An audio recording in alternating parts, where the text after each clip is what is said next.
At the heart of Paris, the Musée d'Orsay is an extraordinary monument. Its large stone facades actually hide a massive metal heart. The whole metal structure is huge. They used 12,000 tons of metal. 12,000 tons of metal is more than 1.5 times the Eiffel Tower. And this grandiose superstructure with its nave 32 meters high has seen many metamorphoses.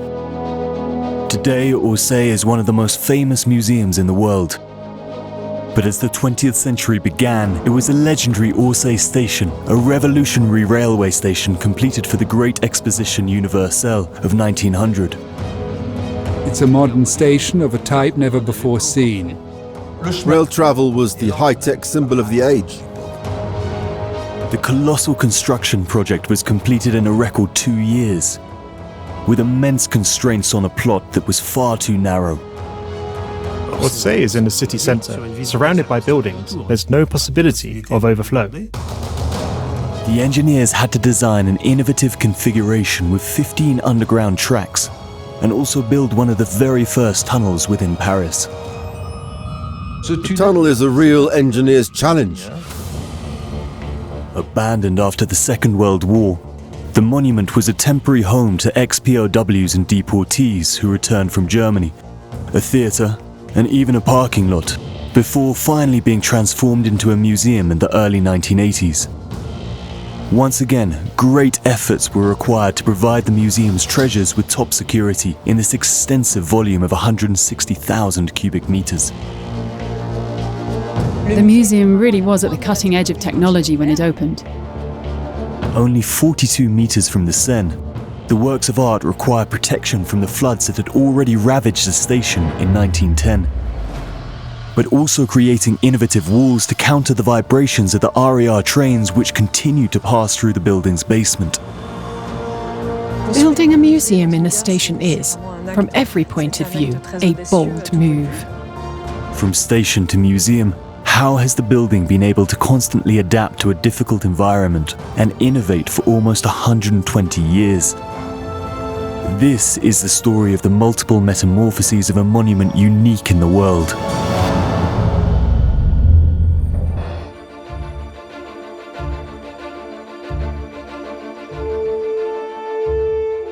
At the heart of Paris, on the banks of the Seine, the Musée d'Orsay is one of the most iconic monuments of the French capital. Its environment is just as grandiose. It faces former royal residences, the Louvre, and the Tuileries.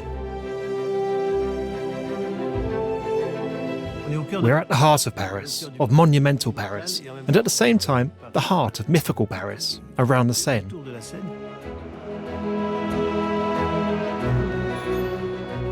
Orsay from the inside is even more striking. With its imposing nave, 138 meters long by 32 meters high, almost as high as the nave of Notre Dame, which reaches 33 meters. The volume is absolutely colossal. It's a real shock when you enter. You can tell you're in a special museum. You can see it, you can feel it. Orsay is indeed the only great museum in the world in a former Belle Epoque railway station, built at the turn of the 20th century, and this exceptional station hides an astonishing structure. In the nave, what we see are the 35,000 square meters of glass and the 1,600 staff coffers that decorate the vault. On the outside, we see wide facades carved from stone in the pure French tradition. But if we could remove, one by one, the stones that make up these facades, we discover an impressive metal heart hidden in the rock.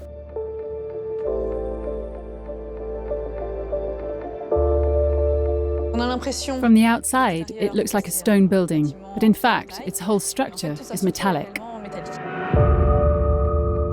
We're no longer in a conventional technology where facades are connected by beams and we put in floors and a roof. No, it's an entirely metal structure. Inside the museum, the pillars and the wrought iron decorations still testify to this colossal framework. It took no less than 12,000 tons of metal to build Orsay, a significant figure given that the Eiffel Tower itself only required 7,300 tons. The Orsay railway station was in fact completed in 1900, the heyday of metal construction, just 11 years after the Eiffel Tower. More modern than it seems, the design of the Orsay superstructure resembles those of the first American skyscrapers of the late 19th century, with stone playing a purely decorative role.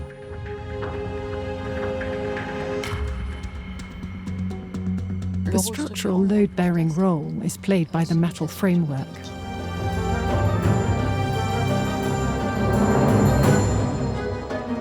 To seek out the secrets of this exceptional station, we must examine the event that caused it to be built.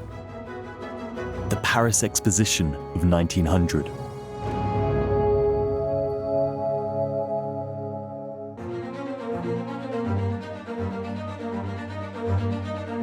With its wide avenues and unique monuments, the face of modern-day Paris was largely crafted in the 19th century, and in 1900, the French capital was at its zenith. In 1900, Paris is a city of light, radiating throughout Europe and the world. From April to November 1900, Paris further boosted its prestige by holding the new Exposition Universelle, a spectacular event dedicated to the glory of human genius, only 11 years after the one that inaugurated the Eiffel Tower.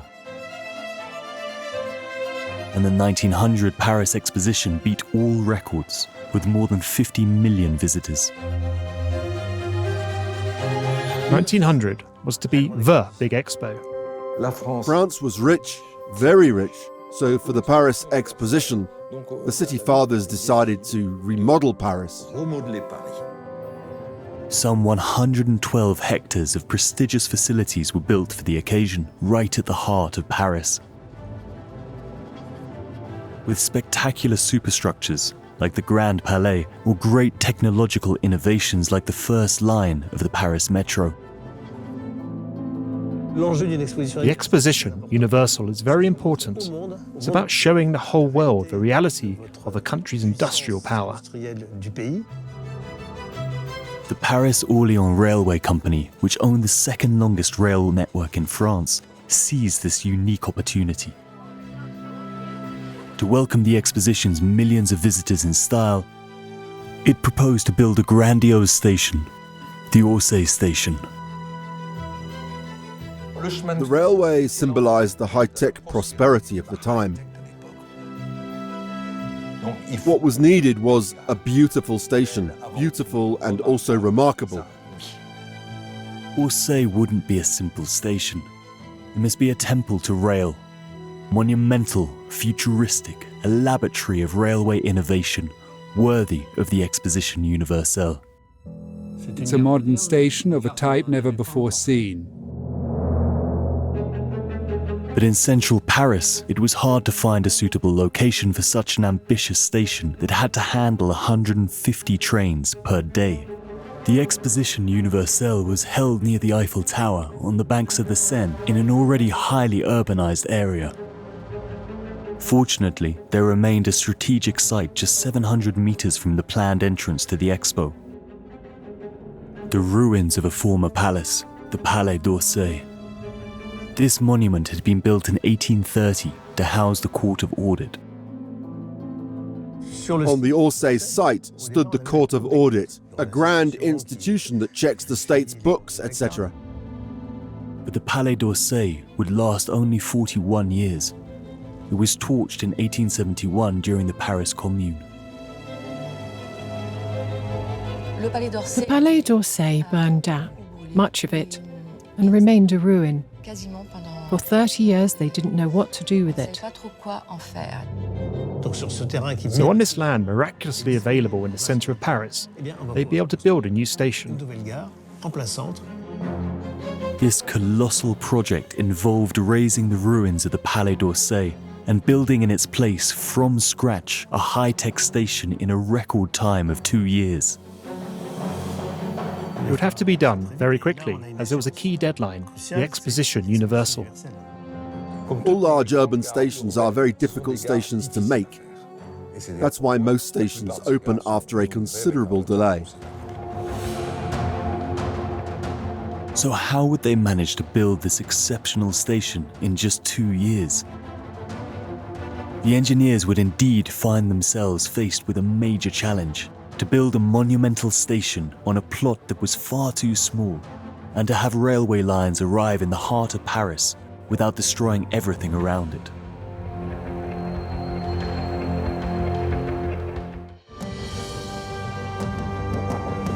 The Palais d'Orsay site was chosen for its strategic location, but it didn't suit the construction of a large station. Right in the center of Paris, only 42 meters from the Seine. Orsay is in the city centre.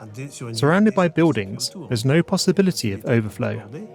There was an awful lot of urban growth, which hindered the project. The available space was also far too small. Even after acquiring a neighbouring plot, the buildable area was only 13,000 square meters, a rectangle 173 meters long by 75 meters wide. An engineering review at the time estimated that 25 to 30,000 square meters were needed, more than double.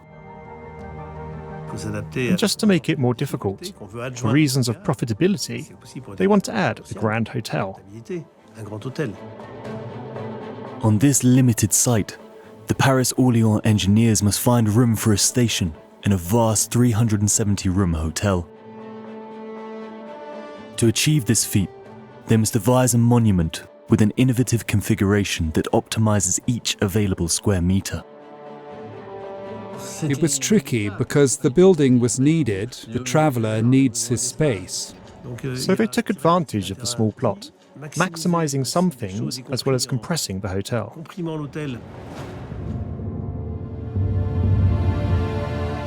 These constraints explain the monument's unique configuration, almost stuck to the neighbouring building.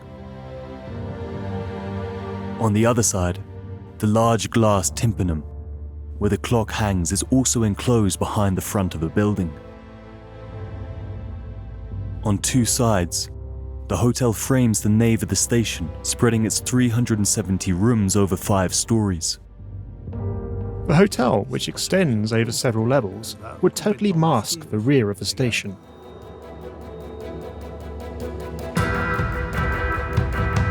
The station, meanwhile, should have 15 lines, but the monument isn't wide enough. The engineers would find the space needed by digging down 5 meters all around the monument. We imagined these underground lines that would arrive in the station itself. Some tracks were slightly hidden under the Quai d'Orsay, others nearer the hotel. The design of Orsay station made the most of the available space. But they must also find a way to bring the railway to the station in the middle of Paris. Once again, the solution would be found underground. As they built Orsay station, they also, of course, built the tunnel linking it to Austerlitz station. Before the construction of its Orsay station, the Paris Orléans Company's terminus was Austerlitz, in the east of Paris. The tracks must therefore be extended to the new Orsay terminus. And to connect the two stations, a tunnel some 3,650 meters long must be dug across the historic heart of the French capital. This tunnel is a real engineering challenge because it must run alongside the Seine. There are bridge abutments and there's the Seine digging in every direction. A tunnel that follows the course of the Seine is vulnerable to flooding. Work began on the tunnel in April 1898. Its course must be perfectly judged and as shallow as possible to avoid seepage from the Seine. We used the shield technology, which allowed us to dig with mechanical diggers. It removes the rock while building up the tunnel masonry. The tunneling shield was the ancestor of the tunnel boring machine, a metallic structure mounted on 10 hydraulic cylinders, which could advance up to 9 meters per day. At the front was a beak, under which the workers cleared away the rock. At the rear, the body of the shield served as a support to build the vault of the tunnel. This technology was used in the metro, except that the gauge was wider. To fit trains 3.1 meters down the tunnel, the Paris Orléans company designed one of the largest shields ever made, a structure 9 meters wide, equipped with an innovative lateral guidance system to draw curves and flawlessly circumvent obstacles. Thanks to this extraordinary project, which mobilized 300 workers, the tunnel was completed in just 16 months. And this exploit also involved another major innovation: the use of electricity. When we built Orsay station, we knew trains would arrive with electric locomotives, so as not to spread smoke in the tunnels. If we'd kept steam locomotives, the passengers would have ended up smoked like kippers.